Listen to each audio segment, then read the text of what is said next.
Apprenants continuent de suivre les cours dans ces conditions précaires, exposés aux intempéries de tout genre. Vraiment, la situation, comme vous l'avez constaté, nous sommes sous un apatam. Ça fait plus de 4 ans que moi je suis venu voir cette situation dans l'école. Jusqu'à présent, ça existe. Vraiment, vous avez vu l'état de l'école, du bâtiment.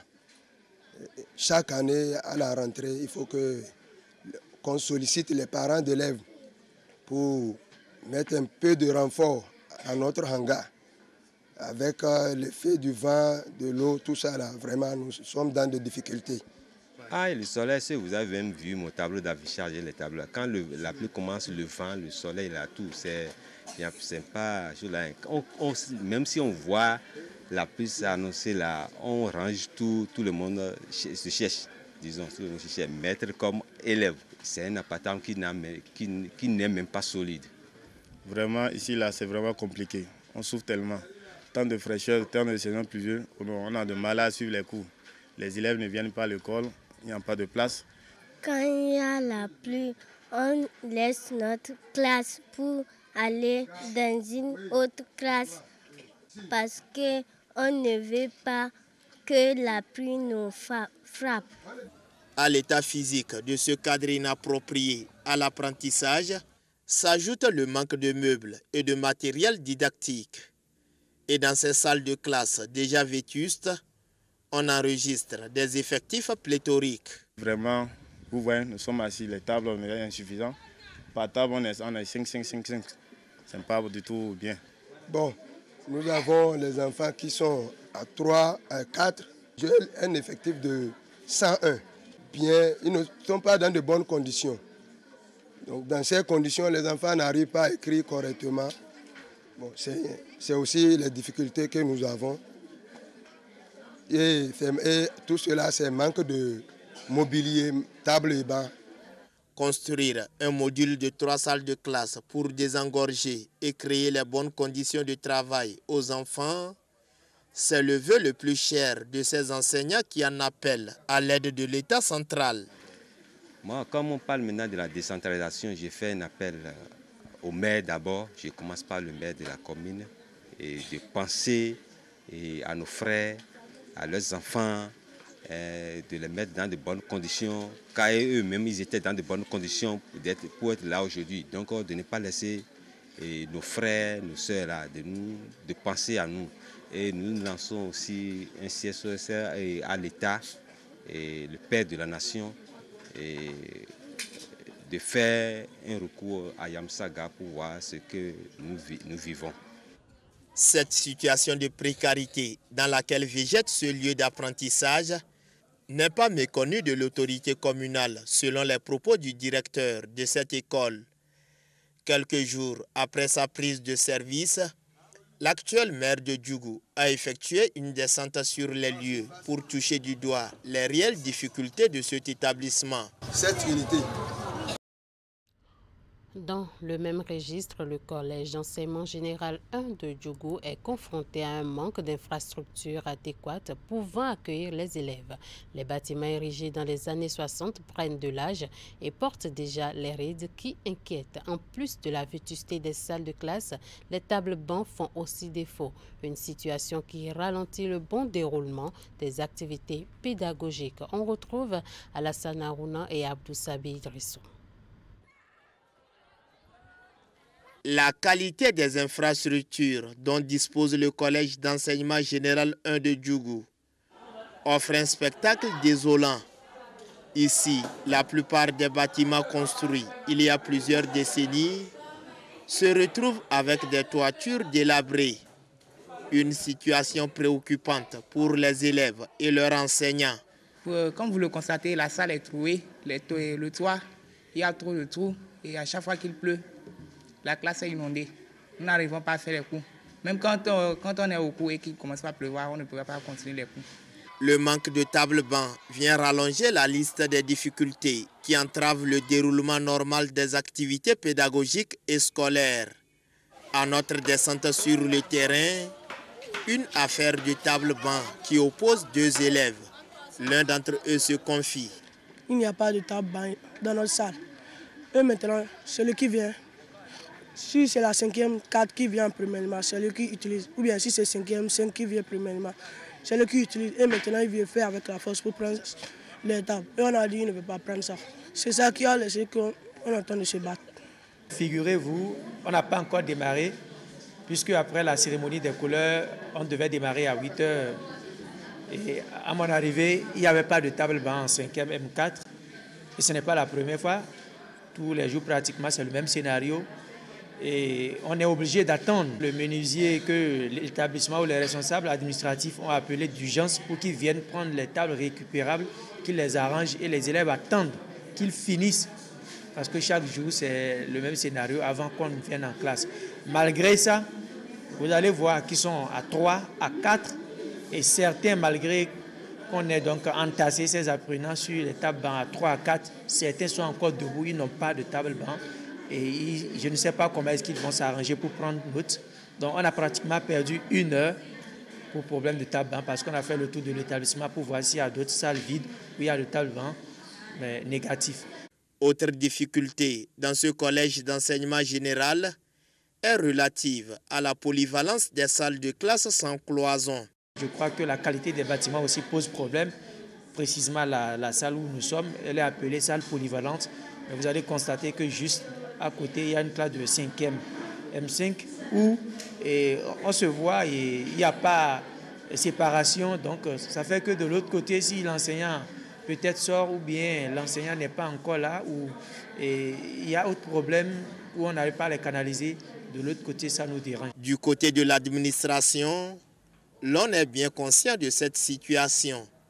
Pour que l'enseignement se déroule bien, il faut un lieu où les apprenants seront dans une quiétude parfaite.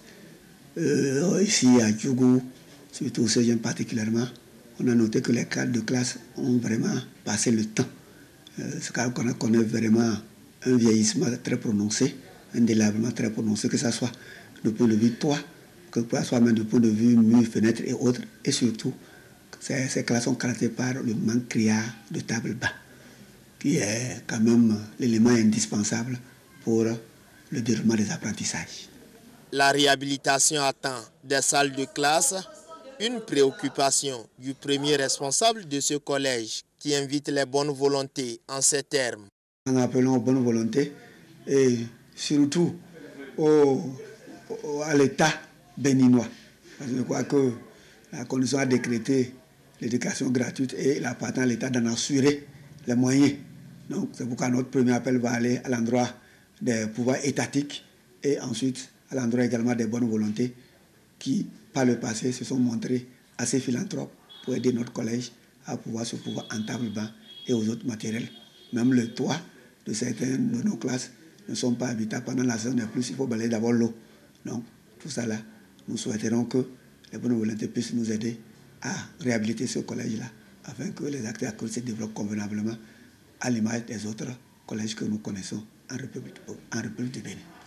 C'est en 1960 que le CEG1 de Djougou a été créé, unique établissement d'enseignement secondaire à l'époque de la région d'Onga. Il a formé plusieurs cadres qui occupent des postes non moins importants dans l'administration publique.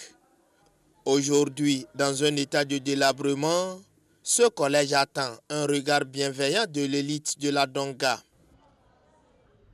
La communauté chrétienne a célébré mercredi 1er novembre dernier la fête de la Toussaint. Et quand on parle de Toussaint, une question vient à l'esprit. L'on se demande la place qu'occupent les personnes décédées dans la société. Ont-ils définitivement quitté ce monde? Nous avons tendu notre micro à un sociologue, un dignitaire de culte endogène et un prêtre catholique. Pour eux, ils représentent des esprits à ne pas négliger. Ils sont au micro de Teddy Goudalo et Elvis Tonoukoua. Il y a toujours une vie, une existence après l'existence physique que nous connaissons, qui se passe sur la planète Terre.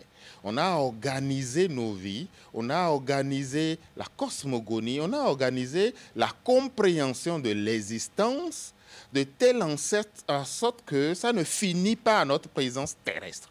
Donc après la vie terrestre, il y a une autre vie. Et selon le degré d'accomplissement des rites, que ceux qui vivent encore ont assumé pour ceux qui sont partis, ils deviennent des vaudous, ils deviennent des dieux, ils deviennent des esprits que nous adorons et qui intercèdent pour nous auprès d'autres déités supérieures, auprès d'autres énergies supérieures. Quand on aime quelqu'un, on l'aime totalement.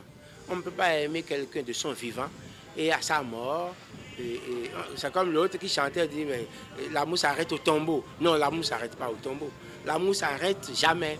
Donc il faut que nous honorions nos morts, que nous pensions à eux et que nous organisions les choses de telle sorte que mort, ils ne soient pas totalement morts vraiment. Parce qu'il y en a, parfois vous allez dans les cimetières et vous avez honte. On a des tombes éventrées. On se dit, mais est-ce que ces gens-là ont encore des parents vivants? Nous savons bien qu'il y a les saints. Ceux qui sont partis ne sont pas partis, ils sont toujours avec nous. Tous les Africains le savent. Et il n'y a pas un jour chez nous que c'est ce jour-là qu'on va adorer nos saints. À tout moment, partout où tu l'appelles, il va te répondre. Quand on te parle de Saint Gabriel, Saint Michel, Saint Denis, Saint quoi, et ton grand-père, lui, il n'est pas saint. Les saints qui sont dans ta famille sont plus puissants que les saints que tu adores ailleurs. Même si ton papa est dessous, il est Denis, il faut te mettre en genou et l'appeler. Tu n'aimes pas la souffrance. Tu n'aimes pas que ta maison est détruite. Tu as trop souffert sur cette terre. Pourquoi cette peine? Pourquoi cette reine? Pourquoi ne pas trouver de boulot? Pourquoi tant de choses comme ça? En même temps, quand tu commences à l'appeler, vrai, il ne va rien dire vrai, quand tu vas l'appeler vrai, là, tu vas voir que ton corps aussi va prendre quelque chose. Tu vas sentir que toi-même, tu n'es plus là. Quand tu commences à insister, les larmes vont couler. Automatiquement, ce que tu cherches, tu vas avoir la solution. Et quand c'est disparu, là, c'est encore dans une ascendance directe, c'est-à-dire mon père ou ma mère, c'est la totale. C'est la meilleure des choses qui peut nous arriver. Moi, chaque fois que je suis dans des situations les plus difficiles ou que je vais affronter une difficulté et que je dis au nom de mon père, en fond, je dis « Pédacheton » ou « Pénocheton » et j'ajoute « Métonissé, Ménonissé ». C'est une clé qui ouvre toutes les portes. Ça n'a rien de religieux, ça a tout de spirituel et tout de sacré. Parce que ces gens-là, mon père et ma mère, ils sont là, ils me suivent, ils m'accompagnent, ils me protègent, ils intercèdent pour moi. Si ce n'est pas encore arrivé à quelqu'un, je demande du haut de votre micro et de votre caméra, à tous les Béninois, à tous les personnes vivant sur terre qui peuvent m'écouter aujourd'hui, s'il vous plaît, croyez-moi, testez cela. Mais quelle nuance doit-on faire entre la fête de Toussaint et celle des morts? Existe-t-il une fête des morts? Le père Charles Alabi, curé de la paroisse Maria Auxiliatrice de Ménotin, apporte plus d'éclaircissements au micro de Florence Bossa et Rachidi Soubero. La fête de Toussaint, c'est la fête au cours de laquelle, dans l'Église catholique, on pense à tous les fidèles qui sont saints et qui quand même n'ont pas été mis sur les autels. Je m'explique. C'est pour parler de cette multitude, de cette foule immense de saints anonymes qu'on ne connaît pas, qu'on peut quand même commémorer, qu'on peut honorer. C'est pourquoi l'Église fête la Toussaint le 1er novembre. Et le lendemain, le 2 novembre, nous allons fêter, nous allons commémorer les fidèles défunts. Et souvent on dit c'est la fête des morts. Non, les morts n'ont pas de fête. Et le 2 novembre, en réalité, c'est la commémoration de tous les fidèles défunts.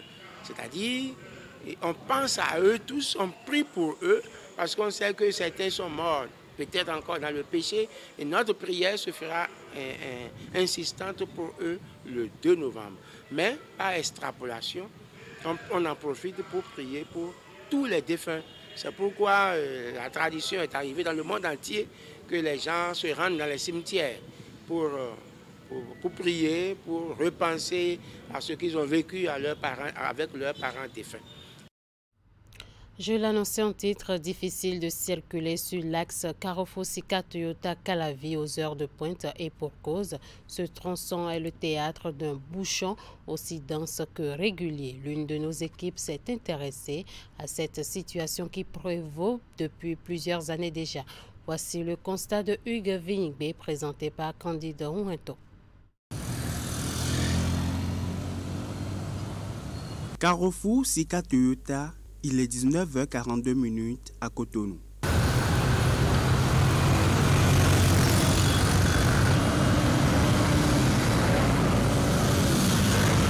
Le trafic supporté par cette intersection ce soir est tellement important que bien que les feux tricolores soient au vert, motocyclistes et conducteurs de véhicules sont contraints de faire un arrêt.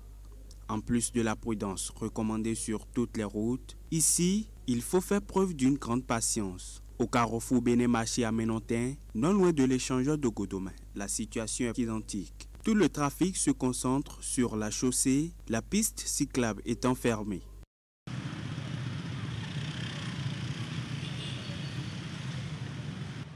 C'est aux heures de pointe que ça se constate. Ça ne se constate pas à tout moment. Au fait, quand il y a un embouteillage, tu perds beaucoup de temps. Tu perds aussi plus de carburant. Et la fatigue te gagne davantage. On est trop coincé, il y a trop de motos. Donc circuler ici, c'est difficile. Ça fait que vous allez voir que des gens ne prennent pas la chaussée pour réserver pour les motos, pour les véhicules. Voilà.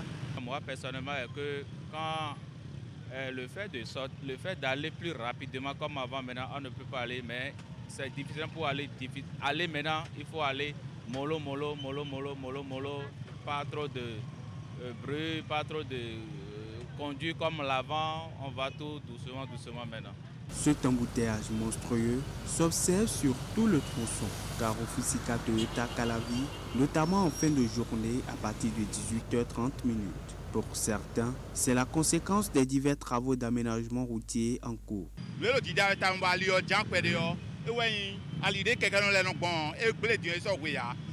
Nous souffrions beaucoup sur la piste cyclable et le président Patrice Talon a décidé de réparer la voie.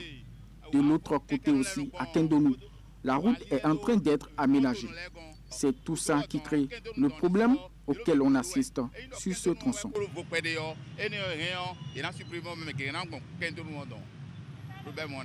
En attendant la fin de ces travaux, pour certains dans 6 mois, le calvaire des usagers du tronçon Carrefour-Sika-Toyota-Calavi se poursuit, même si la circulation est régulée par des agents de la police républicaine.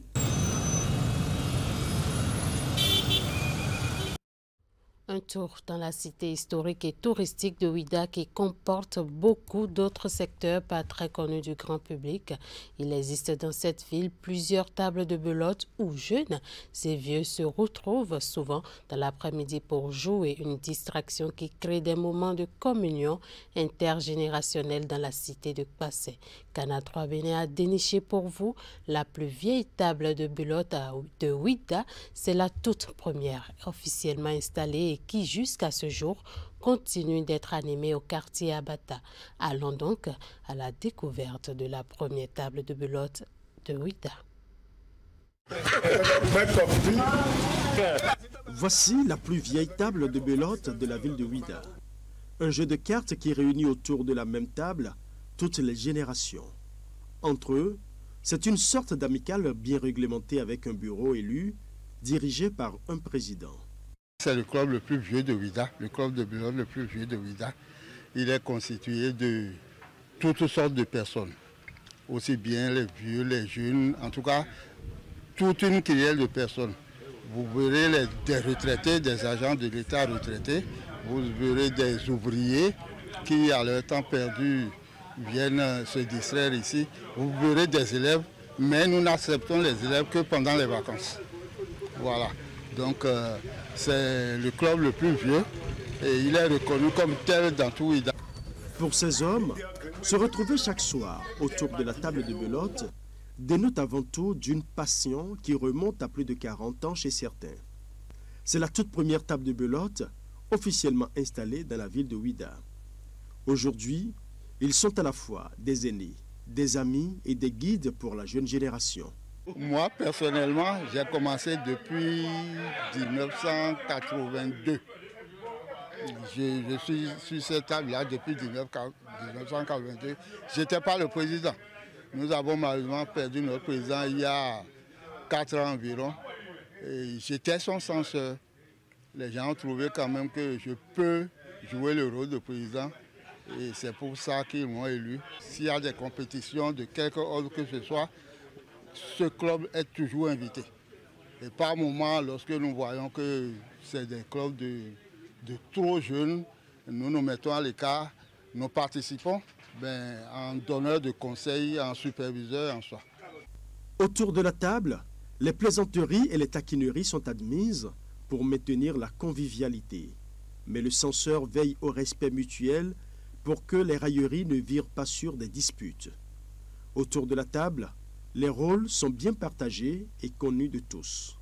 Autour de la table, vous avez d'abord les spectateurs, des membres de la table, mais faute de siège, ils se mettent debout et ils ne s'en offusquent pas, bien entendu. C'est volontairement que chacun vient. Donc il y a 4 joueurs, 4 joueurs potentiels qui sont là, qui jouent. Et il y a un qui est chargé de noter les résultats. Lorsque un jeu passe, le résultat, si c'est un jeu de 26, c'est-à-dire sans atout ou bien tout atout, chaque équipe donne les points qu'elle a obtenus et celui-là est chargé de noter ces points-là. Nous avons des règles, vous savez, il n'y a aucun club qui puisse vivre sans règles. Donc, bien que ce soit je ne dirais pas ramassis, un groupe hétéroclite, fait d'anciens, de jeunes, même de femmes, pourquoi pas. Et bien que ce soit ça, nous observons certaines règles quand même, les règles de bienséance. Il faut qu'il y ait le respect mutuel. Bon, nous blaguons beaucoup, mais les blagues, comme vous le savez, à des moments donnés, ont des limites. Donc lorsque quelqu'un veut extrapoler, lorsque quelqu'un veut exagérer, bon, il y a un comité qui est en place, qui le met à sa place pour dire, écoute, ça va. Donc c'est un groupe bien structuré. Il n'y a que la nuit, et puis la nuit encore, à une certaine heure, ceux qui n'ont rien à faire, et qui veulent se distraire tout le temps, sont là, parfois au-delà de 22 heures, ça dépend. Donc, bon, généralement les matinées, on ne se retrouve pas parce que chacun est censé évacuer à ses préoccupations. Donc déjà à partir de 15 heures, on est là et on se distrait. Il est 17 heures, les amis de la table viennent au compte-gouttes. L'animation est forte la nuit et pour tenir, une vendeuse de tisane passe souvent pour approvisionner les joueurs qui s'en délectent telle une potion magique. La table continue de s'agrandir pendant que notre équipe de tournage quitte Ouidah. La ville de Ouidah est en pleine restauration avec les nombreux projets en cours dans la commune. L'une des réalisations est presque achevée et attend d'être inaugurée. Il s'agit de la rénovation complète de la place de vente aux enchères des esclaves en face de la maison de l'ancien négrier Francisco de Souza. En attendant l'inauguration officielle, nous nous sommes rapprochés d'une autorité de la ville pour avoir un avant-goût. Voici le regard de ce natif de Ouidah et ses observations sur les chantiers en cours pour restaurer la cité de Kpassé. Ici, nous sommes à la place aux enchères des esclaves. C'est la place où on négociait l'achat des esclaves et avant le départ, pour au-delà des mers. C'est en fait une place qui est entièrement rénovée par le gouvernement du président Talon et qui a voulu faire de Ouidah toujours une ville touristique. Et c'est un site touristique par excellence ici. C'est là où on vient négocier les esclaves devant la maison de l'esclavagiste Don Francisco Félix de Souza. Donc c'est de là ils partent pour les Caraïbes, les États-Unis et autres. Là. Et Ouidah, c'est la prochaine ville. Quand je dis la prochaine ville, Ouidah, il y a beaucoup d'investissements colossaux à Ouiddar ici, bien sûr du gouvernement, surtout sur le plan du tourisme. Depuis Avlekete, ce n'est pas la liste est exhaustive, hein, mais depuis Avlekete jusqu'à l'embouchure, c'est-à-dire en passant par, comment on appelle, Casa del Papa, jusque là-bas. Et à l'intérieur de la ville, il y a beaucoup de choses à Djegbadji. Ce que nous voulons, c'est que c'est vrai que ça a pris beaucoup de temps déjà. Ils ont fait les études, tout ça. Et ils sont rentrés maintenant dans la phase de la réalisation, de la concrétisation de ces projets-là. Et à ce niveau, je vais demander juste aux entrepreneurs en charge de ces travaux d'aller selon leur planning de manière à ce que Ouiddar sorte de cette léthargie. Rappelons que Ouiddar faisait partie des premières villes de l'Afrique occidentale française après Dakar. Et aujourd'hui, Ouiddar est dans une léthargie. Dieu merci que le gouvernement du président Talon veut sortir Ouiddar de cette ornière-là en mettant beaucoup de projets dans la ville. Que les entrepreneurs fassent ce qui est de leur devoir. D'abord, la qualité des travaux et également le délai raisonnable qu'ils doivent respecter par rapport à leur planning. Et nous, à notre niveau, nous évaluons ces projets, et sauf erreur de ma part, à plus de 500 milliards. Tous ces projets qui doivent se passer dans Ouiddar à plus de 500 milliards. Nous avons beaucoup de routes à construire, nous avons plein de choses. Il y a la densification de l'électricité, il y a la densification de l'eau, il y a beaucoup de choses qui se passent à Ouiddar, la sécurité, la santé, il y a plein de choses qui se passent à Ouiddar. Donc comme je vous ai dit, Ouiddar c'est la prochaine ville. Je l'annonçais également en début d'édition, manque de gares routières, concurrence déloyale avec les étudiants qui leur ravissent la clientèle et la police qui les traque aux abords des rues. Ainsi se résume le quotidien des conducteurs de taxi à Ouiddar. Le seul parc auto encore opérationnel dans la ville est englouti dans le marché de Kpassé et malgré toutes ces difficultés, le chauffeur doit pouvoir vivre de son métier. Un dilemme, source de frustration dans la cité de Kpassé. Une équipe de notre rédaction s'est intéressée à la situation. Voici le reportage de la rédaction. À première vue, cet emplacement n'a rien à voir avec une gare routière. Mais en réalité, c'est un parc automobile d'attachement, une sorte de gare routière avancée à hauteur du carrefour Bénin. Bien que peu conventionnel, les chauffeurs de taxi connaissent bien ce parc automobile d'attachement. Certains y font escale pour s'acquitter de leurs taxes syndicales. Mais dans la plupart des cas, c'est une sorte de chargement et déchargement hors parc qui est ici la donne. Le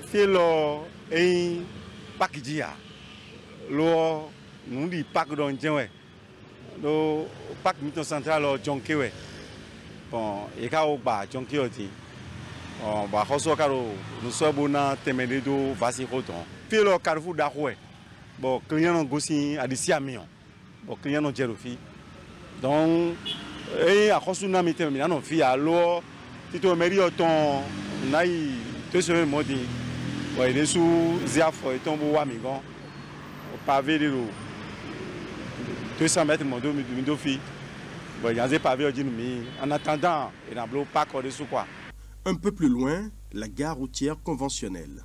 Ce parc automobile est étouffé par le marché de Kpassé, où les commerçantes ont envahi tous les hangars. La gare routière de Kpassé végète dans une sorte de léthargie. Beaucoup de clients préfèrent rapidement héler un taxi au bord de la route et continuer leur voyage, plutôt que de venir attendre plusieurs minutes, voire des heures. Si le client qui est prêt à venir au parc qui vient, et les clients ne veulent, il y a beaucoup de clients qui ne viennent pas au parc. Ici, il n'y a pas assez de véhicules qui viennent de Ouiddar. Bon, si bien que avec les difficultés que nous rencontrons, il y a un manque de voitures. C'est à cause de ça que les femmes, les bonnes dames nous ont envahis ici.